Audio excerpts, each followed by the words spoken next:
Welcome to The View from the East, a new unofficial Leyton Orient podcast. This is episode 8, Blackpool, Dour. My name's Rob Bennett, and I'm joined by the Steve Castle to my Scott McLeish, EB. Eddie, how are we doing? Hi. Well, I hope. I've just been doing some breathing lessons today, Rob, just to try and calm me down for Saturday. So breathe in for 1, and then a deep breath, and then breathe out for 3. I think we're going to be all right for Saturday. How have you been? Okay? Yeah, I'm not sure those breathing exercises are going to work, Ed. But yeah, I'm fully medicated this week, so no stress for me. We can't do 2 episodes like we did last week in a row. But yeah, fully on the ball for what's about to come on Saturday. Obviously, we're going to preview the Burton game a little bit later. But Ed, we got some really good responses from last week's episode. As I said, I was a little bit stressed probably at the time. I was fed up after seeing that Rotherham game.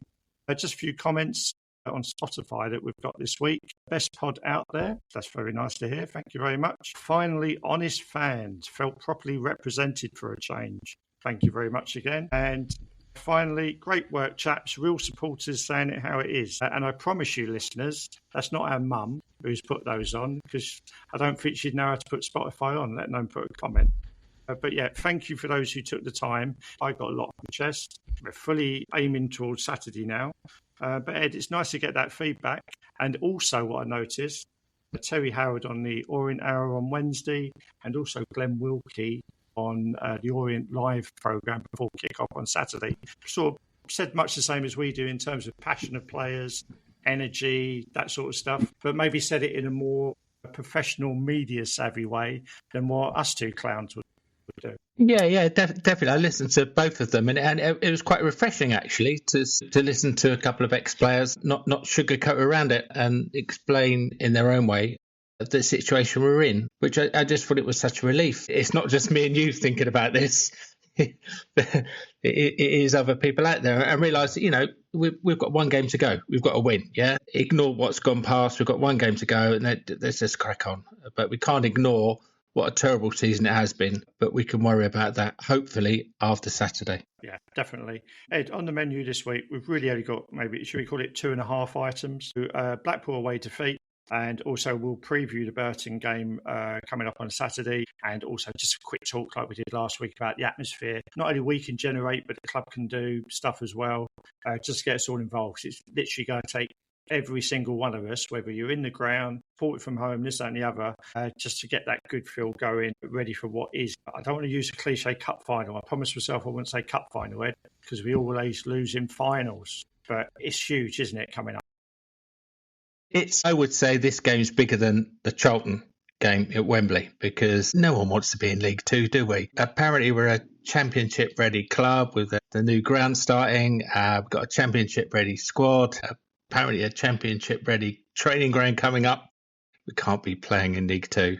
No way. Well, let's get on to Blackpool away then. So I'll admit, I listened to the audio while having a barbecue in the back garden on Saturday. I was lucky enough, I put on Leyton Orient barbecue sounds for that prior to kick-off, just to get me in the mood for it. It's pretty much the same playlist they play every Saturday at home. Nice. If you watched the game, dedication to the cause again. I'll admit, we're recording this at 9:30 on the Monday. I've been silly enough to watch the whole 90 minutes back, so more for me. I did tell you. What were our thoughts going into the game? Yeah, you did tell me. What were your thoughts going into this one? I think we had a quick discussion, didn't we, before the teams were announced, and you gave me a squad that looked quite different from the one that played Rotherham on the previous Saturday. Actually, the team that did come out, it looked as if we were a little bit more attacking. Obviously, Connolly back, and the midfield looked a little bit more secure. We had Levitt back as well, didn't we? Forrester and Simpson and James at the back. So you think, well, okay, we're going to go for it. So I was a little bit more optimistic before we actually kicked off. Yeah, I mean, it's worth noting Happy completely out of the squad. So we don't know, though, if that's an injury or whether, they're saving him. I don't know. That's from last week's podcast. No, it's not. Maybe he's generally carrying an injury. Ed, I'm not going over old ground with that. So Simpson in, I did mention, I thought they couldn't, if they'd put Perkins and or Wellings in the first 11, that would have been given the wrong vibe straight away. So them two are on the bench. It's worth noting as well, Wellings Richie this is, had picked up his 3-game ban for the incident at Huddersfield prior to Saturday's game. So he was ejected onto some sort of tin shed on the camera side stand, which didn't look safe at all, but he didn't seem very happy up there. But, that's his fault, I guess, isn't it, for not behaving himself. But the atmosphere at Blackpool, it looked like most of their fans had enjoyed a few pints on the promenade prior to getting into the ground. Yeah, definitely. We mentioned this previously. I think as an Orient fan as well, definitely when the fixtures came out, you've got Blackpool, the last away game of the season. You may have booked those up early, thinking after last season, maybe a chance to get in the playoffs or up automatically. So knowing the weather's probably going to be nice in April, and by the sounds of a lot of the Blackpool fans, they were enjoying themselves. It was very loud. There was only just over 10,000 people there. I think it's about 20,000 capacity there. The commentators were definitely kept on saying how loud it was, and I think Richie's mentioned that as well, isn't he? If you could be as loud as that at Brisbane Road, then perhaps we might have won a few more games. There's a couple of things there, Ed. One, fair play to, I think it was 700 Orient fans who've gone up there. That's commitment in the position we're in. Blackpool, although technically we're never going to go down, they did need a point, at least needed a win, so their fans were well up for it. But let's get on to the game, Rob. I thought the first 10, 15 minutes, I thought we looked okay. We were sort of knocking the ball around. It looked a little bit more of a team. Can I say that? Playing to a structure. I've seen back, Ed, that first 10 minutes, obviously Blackpool were up for it, the crowd were up for it. We seemed more controlled in that first 10 minutes than we did for the whole 90 minutes against Rotherham. And even if it was only 5%, some people were saying that we played rubbish against Blackpool, and I won't deny it wasn't a great 90 minutes to watch. But even a 5% improvement on the Rotherham is what I was seeing there. It looked a bit better, maybe a little bit more energy. But again, I know people are moaning about energy. But, Blackpool, pretty good side. If you match them wages for wages, I guarantee they're what they're paying out each week is far more than what we are. Yeah, and obviously they're coming off at the back of a good run as well. I mean, they'd won, I think it was 4 out of the last 5 before they played us. So they're well safe now. I think they were on 54 before the game. So they could have had their flip-flops on, but the way they were playing, I don't think they did. I thought they played really well. They played well. I'll give credit to Jordan Brown. When I listened to it on Saturday in the garden, and he saw something like Brown shot from 20 yards out. I think that just flew over the bar. He had 2 shots, I think, in the first half, throwing a few passes around. It wasn't for him, well, I'll take it easy on my old club and sort of hope they don't go down. He was right up for that game from what I could see. Yeah, definitely. It's definitely what we miss. It's just winning the ball back. And we haven't got those committed players in the middle. I think Terry Howard mentioned it on the podcast last week. Just those people going in for those crunching tackles in the first 5 minutes and telling you, right, this is us. You've got to play against me for the next 90 minutes. So we're not making those tackles in that first 5-10 minutes. It does determine a lot of the rest of the game. It does. It's something Theo Archibald, he was interviewed by Glenn Wilkie, wasn't he, on the Orient Hour I listened to on Wednesday. And he was saying what they should have been doing with those teenagers that was coming up against them, treading on their toes, being nasty to them, talking to them, getting in their ear, in the tunnel, sort of being loud against them, sort of making them intimidated. I think sometimes you've got to have almost like an ice hockey team. You've got to have some sort of enforcer, haven't you, on the pitch who's just doing all that nasty stuff. I'm not saying like red carded every week, but he's just in. Theo does it quite a lot. He's either in the ref's ear, he's in like his opposition players' ear. He's sort of just to paint up the backside, really. You need a bit of that, didn't you? You need a bit of nasty sometimes. Yeah, definitely. The situation we're in, I think sometimes we're too nice. We look good, passing it, but we're not actually doing anything. And then when we win the first ball back, it's the second ball, which is so frustrating, which we didn't have last year. We used to win the ball back and the second ball, then someone would return, put a striker through, Kelman, etc., etc. This year, we win the ball back, and it's brilliant, we're in a great position, and it's that second ball. It's that's the complete opposite to what we saw last season. Yeah, I wonder if, I mentioned last week, overall the team hasn't got a lot of pace, so I wonder, without pace, can you do a press? I don't think you can you? Because you need at least 3 or 4 who can jump into that either a second ball or just put the pressure on. Let's talk about that penalty. I watched the game back tonight, as I said, it wasn't a clear penalty, but you shouldn't be getting handsy, should you, with an opponent 6 yards out? Yeah, it's difficult when you're watching the games in the EFL because they've only got one or two views of the game or any potential sort of instance like that. And I don't know, everyone's gone penalty and the Orient players haven't complained too much. You just presume it's a penalty and you just take it. But it wasn't a convincing one. I think they're the sort of decisions maybe we've not been getting recently. So we've had like Ballard and we wrestled to the ground. Abdullahi went down like he was shot the other week, but sort of potentially it was a penalty. So maybe I was thinking, remember Stockport, we got that huge slice of luck where Kelman was about 20 yards offside for that first goal. Maybe that's coming back to bite us on the arse. I think maybe referees have thought we can't give them too much this season. Well, unless it's just when you're at the top, the luck goes with you, and you're at the bottom, unfortunately, the luck goes against you. But it just seems there's been a lot of luck going against us over the last 6 or 7 games. Yeah, talking of luck, Ed, maybe you're the bad luck here. You said last week we need a bit of luck, maybe hit a post, hit the back of the goalkeeper's head and goes in. Their penalty hit the post, hit the back of his heels and went in. Poor old unlucky Les Dennis. Yeah, I wasn't expecting Les Dennis to score an own goal. My money wasn't on that. But yeah, I've never seen a goal like that. 9 times out of 10 he would have caught it, or it would have flown over him. But it's obviously hit the direction of the post, hit the back of his head. But that's the way your season goes. I was thinking, Ed, apparently we had one shot on target. Does that count as our shot on target, which is a low goal? Possibly could do. I am struggling to remember that shot on target. But I'm looking at the stats. It definitely said, I'm looking at it now, black and white, we had one shot on target. Yeah, I mean, it must be. I'll have to have a look at Dennis. Shots on goal, maybe it's one. Can't see it. But it definitely says one shot on target. I mean, it's full credit to him. I said last week that I thought potentially he must have been man in a match against Rotherham. He was definitely our man in a match in this game, wasn't he? He was outstanding between the sticks. He must have done about 5 or 6 saves that really kept us in the game.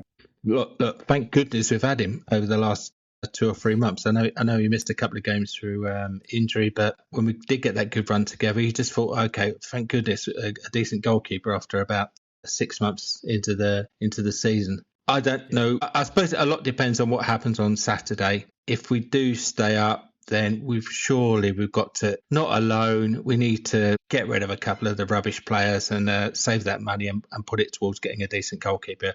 I think it's the beginning of any good side. You need a good goalkeeper, and then you work through the spine of the team, centre back, centre midfield, and strikers. But the goalkeeper to me, is the most important person on the pitch. I'm sure we'll talk about it, Ed, after the last game of the season, where we maybe go through players who are out of contract, where maybe we need strengthening going into the new season. But really, if you had the chance, I'd probably snap him up now if we could, because you know what you're getting, don't you? We know straight away what to expect from him. Well, does he want to be Bournemouth's number 3 for the number 2? I know he's getting paid a little bit more money, and it won't be as much as Leyton Orient, but even if playing number 1 at Leyton Orient, he's got him in the shop window.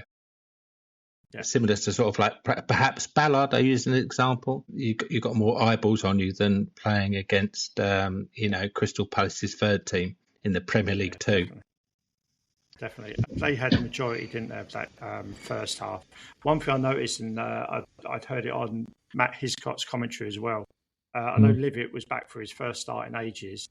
When I watched it back tonight, the majority of his stuff is going sideways or backwards. He didn't really seem to have that big an impact on that first half. Yeah, he's not match fit. I don't think he's been match fit since we signed him. It seems a bit.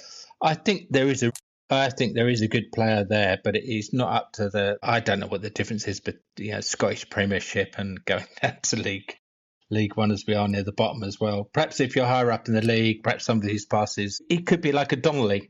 He looks, the further you're up the league, some of his passes look sexy and look good and getting through. But is he going to stick his foot in and win the ball back? He's not that type of player, is he? But perhaps you may get away with that if you're higher up the league. But at the moment, it's not the type of player we need. We need ball winners in the middle. Yeah, I think at the moment, Ed, I'm not sure what type of player he is. And that's probably because I'm not seeing enough of him. He's done a few starts, isn't he, home games and stuff like that, but then been out. But to me, he seems like, when I've seen him in the flesh, he looks like he likes that quarterback pass. And what I mean by that, he likes to just be in front of the back 4, and then he's sending those long balls over the tops of the front players. But because we play with a couple of diddy men, really, there's no one to hold potentially a good pass, is there? Because you can't always run onto him. There's no one to hold and then feed off. Richie's never going to go with a big man, I don't think. Yeah, hopefully it develops a bit for him into the new season. You never know. He might be the star man next Saturday, for all we know. Yeah, in that first half and then going in the second half, I didn't really see a great deal from him. Ed, one thing that did happen again, Richie Love's now a half-time substitute. So Backinson's off. Abdullah's on. I think Abdullah's got a bit more legs, to be honest. I think he gives you potentially a bit more energy. But Richie obviously wasn't happy. Was it Richie not happy or was it Paul Terry not happy? They seem to be reading off the same script, didn't they, for their post-match and pre-match interviews. I think they've done a bit of a change, didn't they? They started with a 5, then went to a 4. But they just keep seeing to rotate that formation all the time. But what's frustrating for me is the 3 or 4 players, they either start or they don't start. If the 3 players don't start, they come on. There's nothing new. We've seen it all before. It's not working. It doesn't matter. Out of those 6 midfield players, it doesn't matter at the moment what 3 you play or you start with or you bring on. Nothing's going to happen. We've seen it all before.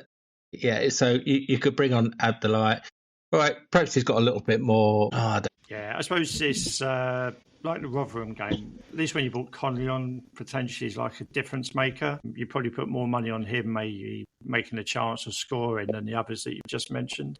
They might have their moment in the sun. We always want that. But Connolly in that second half particularly, we seemed to perk up, with about 20 minutes to go. Obviously, Blackpool was still sort of trying to get a second and still going for it. But Connolly seemed to be lively. Ballard put one over, didn't he, when he was offside? But potentially that should have been in the top corner. Yeah, I mean, Connolly's getting the ball on the left and bringing it in. But why are we not playing 2 up front? We need to win a game. We need a goal.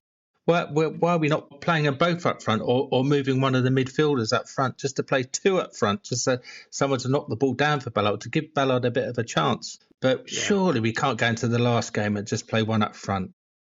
That might come into our Burton faults, Ed, I think, because certainly I'd rather have 2 up front. Remember the Cardiff away game when we played 2 up front? That was a great game, and we had a lot of energy in that day. Obviously, we didn't get the result we wanted, but we have to remember Simpkin was in goal. It's like, that's that's like in the 2-goal lead. I know, but let's not butter around it. 4 of those goals, 3 was definitely his fault. So yeah. If we'd had Dennis in goal for Cardiff, we would have won. Yeah, that's a great shout, actually. Yeah. Or, you know what, we might have got a point that might have helped us in the predicament we're in at the moment. Another thing, there's a couple of other things I noticed. So set pieces and just distribution of them is absolutely shocking. When James is on them, I don't want to call him lazy, but he just... They're not attacking sort of options when they're throwing the ball in, or you don't think they're putting it to the back stick. Put it a bit more sort of central. You might get someone running on. Ballard's good with his head. I'm sure Connolly can get up if he needs to. Yeah. Patterson's about 6'4". They're a bit like corners. Why aren't we going old school, trying to get that ball under the bloody crossbar and putting the goalkeeper under pressure? And even is a random thing. Delight. If he's your long throw specialist and he can't get it to the penalty spot, what's the point of always trying a long throw? He doesn't seem to be sort of that good at them, so try something different instead of that all the time. Yeah, but he does rob that ball under. I don't know if you noticed when he puts his shirt and he cleans that ball. He's very good at that before he throws it on. Do you know what? This season, right, most of the teams we've played have got a specialist throwing player who can throw that ball about 40 yards. Yeah. They don't need to be the best player in the world, but every time you pump that ball in the corner, you've got a throw on. You've got it's another attack, isn't it? Yeah. Surely we must be looking for people who can throw that ball another 5 yards just to get it into the centre box. Sometimes we're struggling to get it in the 16-yard box. I think that's something that the Lincoln manager said when those confirmed promotion. He said, look, I've bought players that people would say, what you got him for? But they've done specialist jobs, like it could be a long throw-in, a specialist. It could just be like someone who's nasty for corners, who's always in the opposition's face. So sometimes you just need those specialists. And they might, as you said, might not be the best player, but they do that job particularly well. Yeah.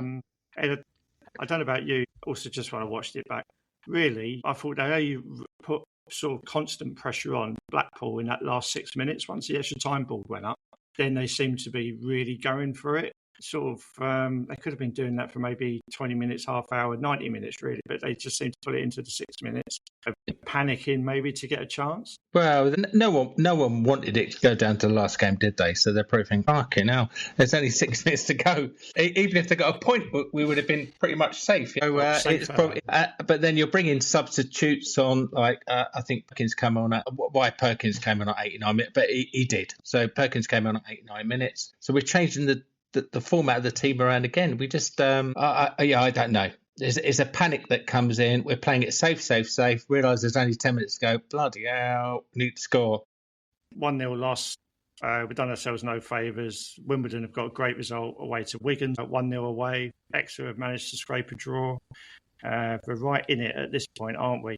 Apparently, there's a little bit of aggro at the end of the game. I've only seen a few clips of it, Connolly and maybe one or two fans. Yeah, I've seen the same as you, Rob. But do you know what? People have paid good money to go up there. So they may have booked this up eight months ago. The sun's out.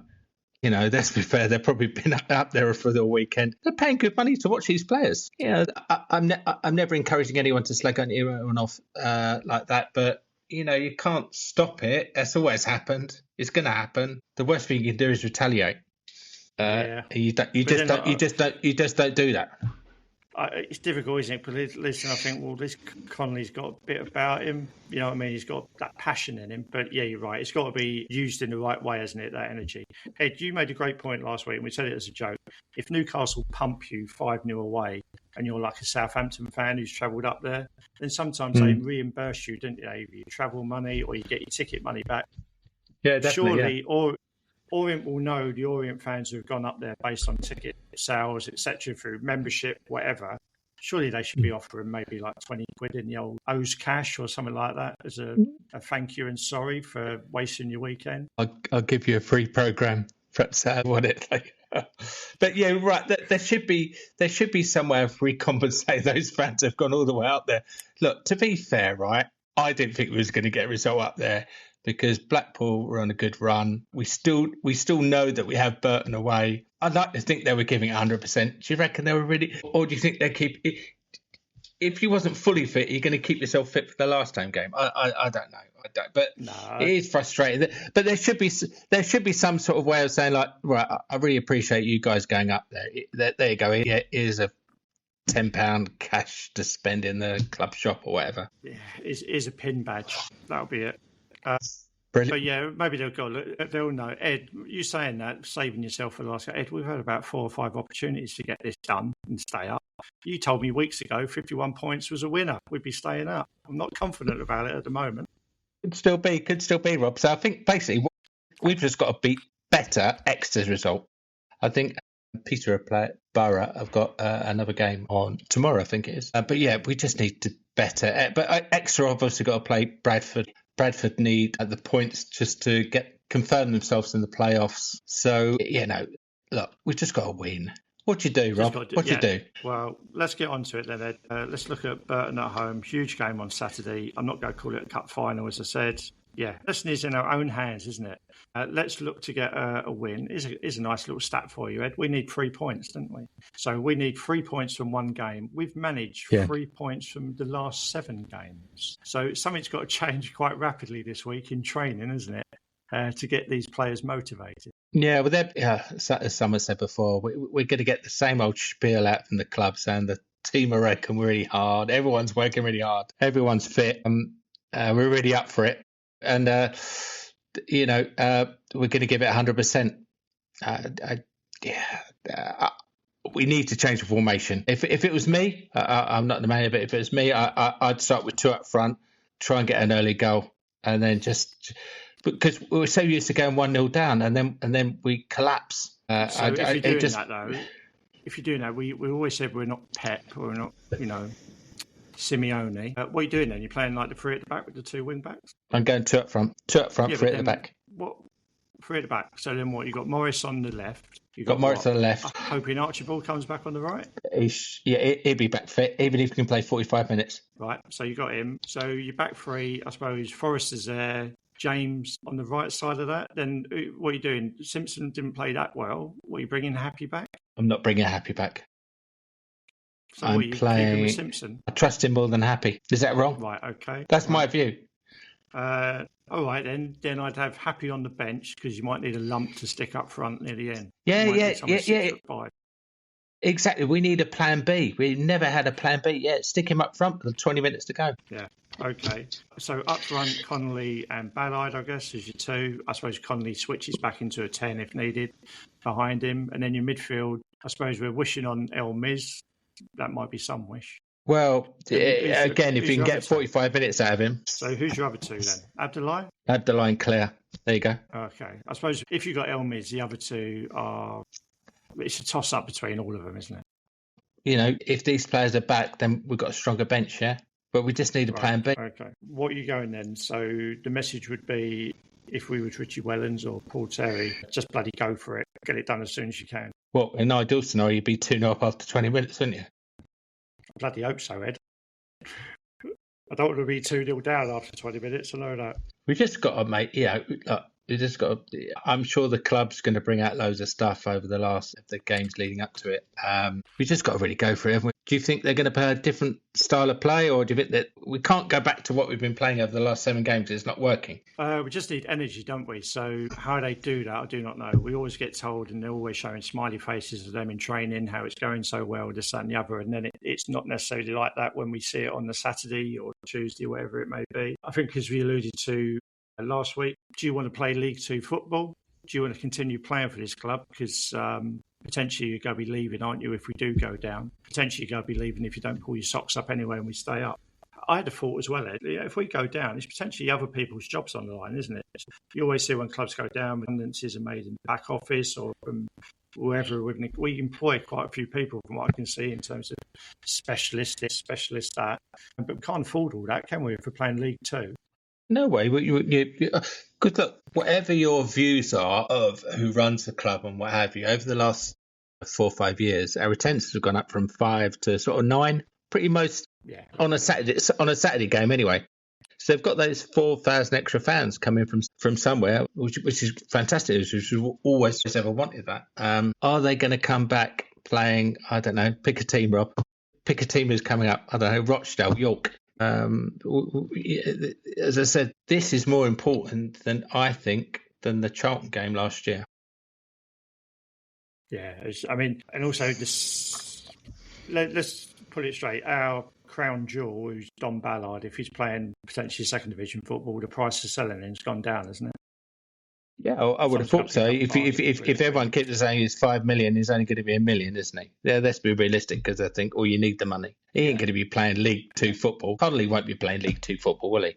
And there's probably a few of them who probably think they're too good for League Two football. So then you do that whole spiral thing again. All the decent players will leave. That will end up the youth team players. They won't have enough experience. We've been there before. We don't want to do it again.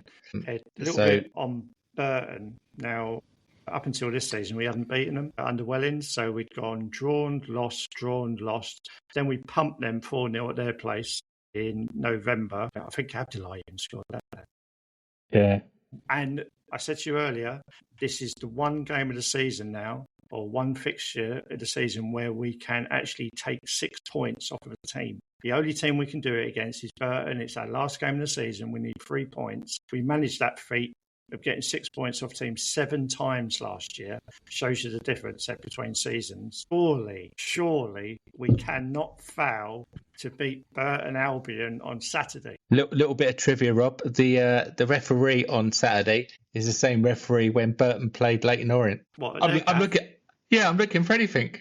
It's true. It's a true story. Oh, maybe it's just no. You're not allowed to say he's a secret Orient fan. You get you might in trouble, be, wouldn't you?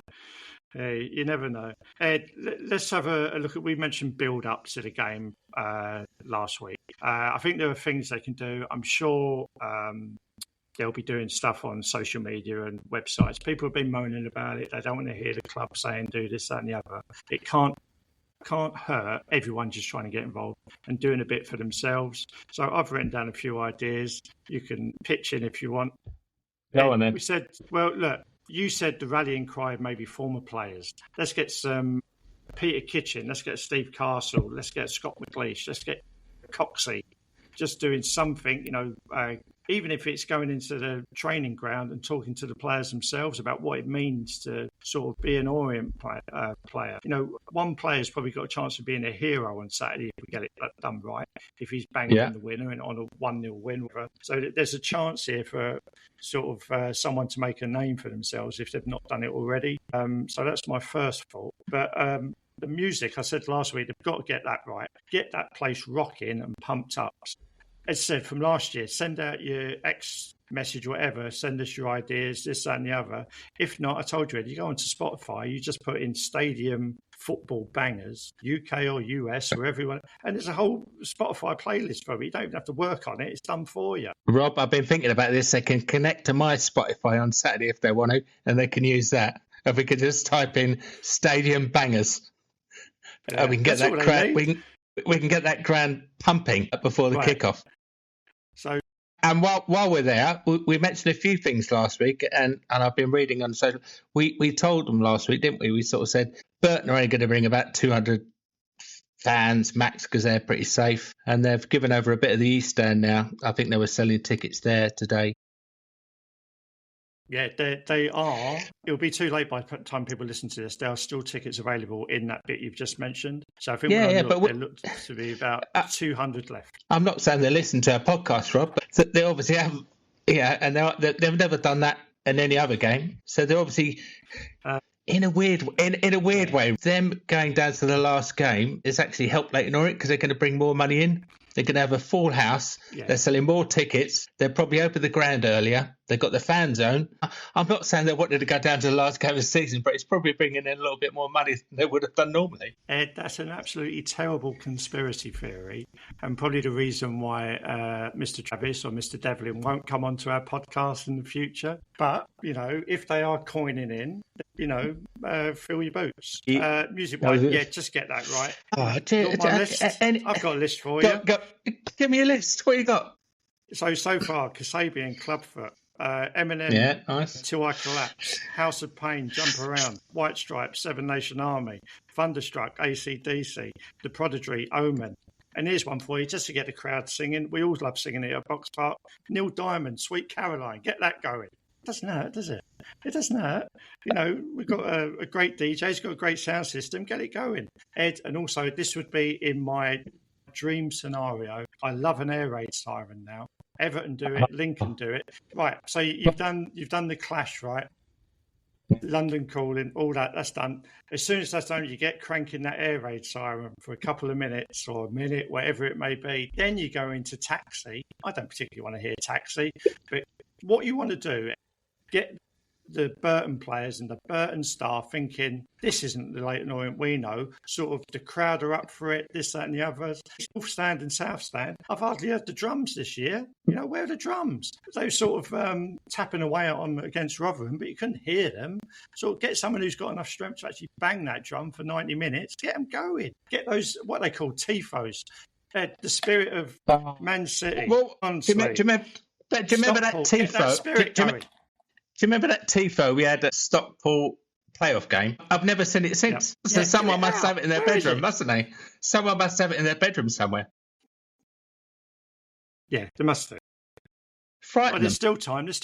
Someone must be working on that sort of stuff. I would even go, you can get to, I presume what they're going to do, because they've listened to us, they're going to get some old players that are going to do an edited version on Wednesday, Thursday, Friday. But you should be getting someone out in the middle of the pitch before the game. What about Hollywood? Daniel Mays. Get him out to do like a bit of a... Doesn't matter where he's been to a game, Rob. Just get him to do a rally. You know who they should get out? Lingy. Get Ling out. One last rallying cry from Martin Ling. He loves the club, Ed. I didn't think of that. What a way to go. That's perfect. Get Lingy out there. Lingy out before the game starts, just to get I love you, just so I love the club, and then just go and sit in the stands. That's what, and then that's his finale. This is what it means to me. Thanks very much. Okay. Finally, and this should be an obvious for everyone. So and the club should say, Welling's done it a few years ago, we all responded. So everyone wear red. But whatever you got, just wear a bit of red. Get your scarves out, wave them around. You might have lucky red underpants for all I know. Put them on, make sure they are the lucky ones. You might have lucky red lingerie for all I know. Make sure you're wearing it. Bring as much luck as you can to the ground. Ed, I don't have to worry about taking a scarf, by the way, because I pick up my Forever Orient goodie bag from the fans. Of course you do. We've got to remember to do that. So I'll be a Forever Orient, you know what, with my scarf on, walking into the ground. Well, Ed, I can better that. I don't want to get anyone in trouble. That. What you got? I've still got 2 red flares that I took to Wembley that I didn't use because I thought we were going to win. So I might let them off if we win. In the middle, what are they going to do? I don't encourage anyone to get into trouble because they'll probably ban us from the stadium. But, I watched Coventry picking up the trophy. I think it was on Sunday. There's loads of sky blue flares going along. Yeah, don't worry about that as long as you're enjoying yourself and no one's getting hurt. What it's got, that nasty feel where the Burton players think we've never played at this ground before because it just seems so different. That noise has got to be Man City, Stockport, all those big games there.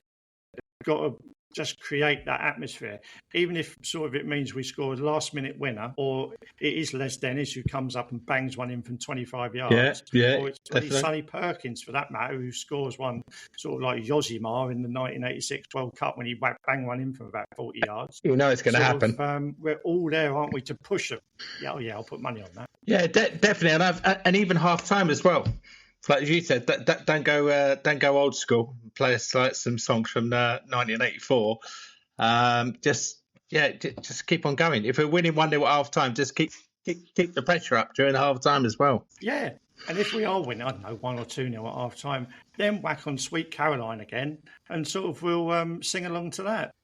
And also, Ed, what I failed to mention was if you have got stocks of lager left over, you might as well do it for that half-price deal, Ed, like they did the other night against Mansfield. They've got to get rid of the stock, haven't they? So, got to get rid of the stock and keep us watered. Yeah. So, they're just our faults. Let's see what the club do with that. Yeah, I know. Well, so will I see you on the pitch after the game? We can, if we stay up, all on the pitch. Well, I was thinking. There's a lot of talk, isn't there, about whether people bother staying for, like the old walk around the pitch afterwards. It's interesting. Is Richie Wellens allowed to do that with his ban? Is he allowed to actually walk around the pitch? Yeah, he may wave from you from the stands. I'll stay around. I'll probably get a later train just so that I can see him off, so to speak. But, what I don't want to feel, Ed, is the feeling of going down. I just don't.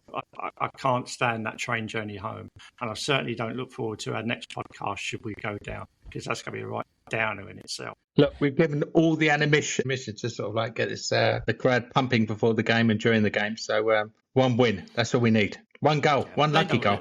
Ed, the whole club knows what they're doing. They don't need our help, do they? So, but they don't mind our suggestions now and then. Right, Ed, you dive in the box, didn't you? You dive if it was at 89th minute. You dive in the box, didn't you? What? But if we score, or if it was 0-0, would a player dive? Of course you would. Oh God, penalty. I'd be going down like anything. It's like you said. Right now, you've got to do anything to survive in this league, and whether that means getting nasty, whether that means, like you said, falling over in the box, or just the old Darren Prattley.